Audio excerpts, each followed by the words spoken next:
तो कल मौगी लगन सुतल रहो छठी आदमी का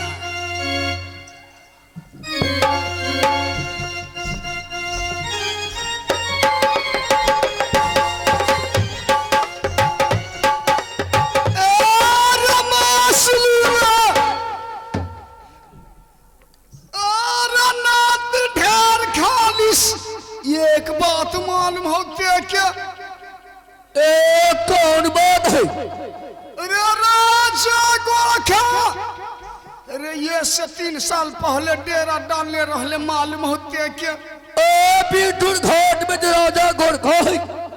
जहाँ वहाँ पर नाग पंचमी मेला लगे है जान है उखियार के खेत है उकरार के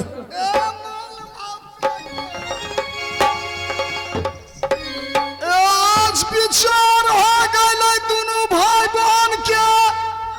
मेला जाई के क्या करबे जइबे कि ना जइबे रे दादा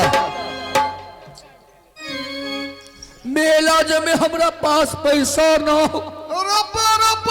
पालमान लोग समा के बैठे है तू बोले हमर हीरा ज्यादा बड़ा हीरा है वो तो 501 रुपया देवे करते तेके बड़ा बड़ा पहलवान सब दाईमा ये सब आके बैठा है कुछ गाँव बजा ले जान बाबू भैया के जुड़िए दे दी है और ना जुड़िए तो अपना पॉकेट में रख ली है तो कुछ गाँव बजा दे में तब न दी हो ए भैया तू लोग क्यों 2-4-5 रुपया से सहायता कर दिया दोनों भाई बहन के रास्ता के खर्चा हो जाते तो गाँव ने कुछ जरूर दी है बाबू भैया सब बड़ दयालु है हेने से शुरू करब कमेटी लगन से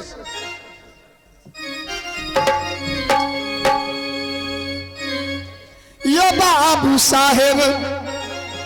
ए भैया 2-4-5 रुपया के दिए तो लॉकडाउन में खर्चा निकल जाइए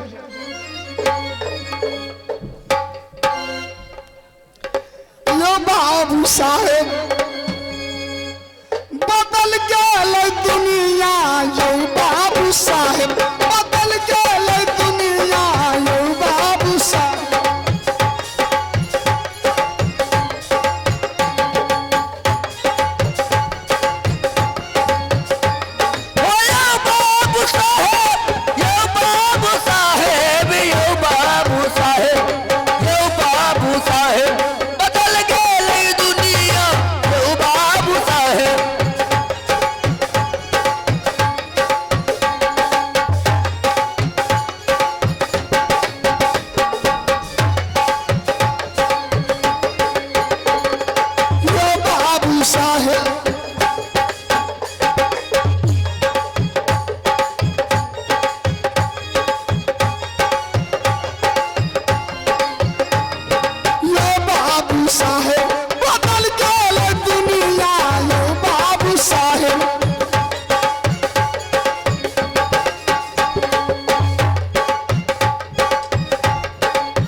आवे है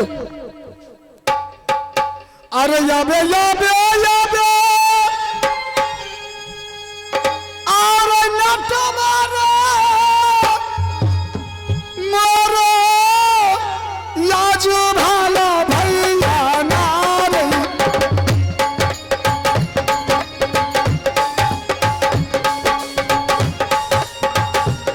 तेरे जान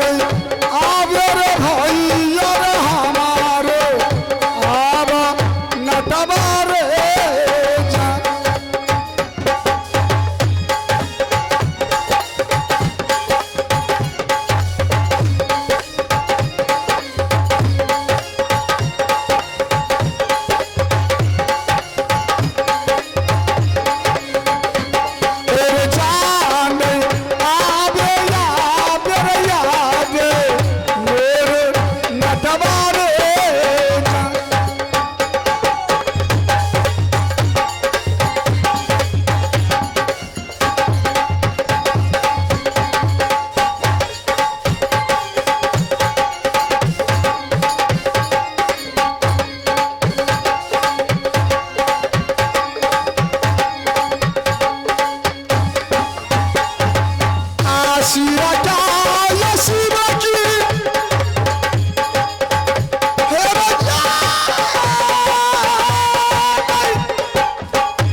सिरकी गिरा दे मेला में विश्राम करिस। ठीक है गिरा दो हिस। अरे सिरा क्या ये सिरकी नकली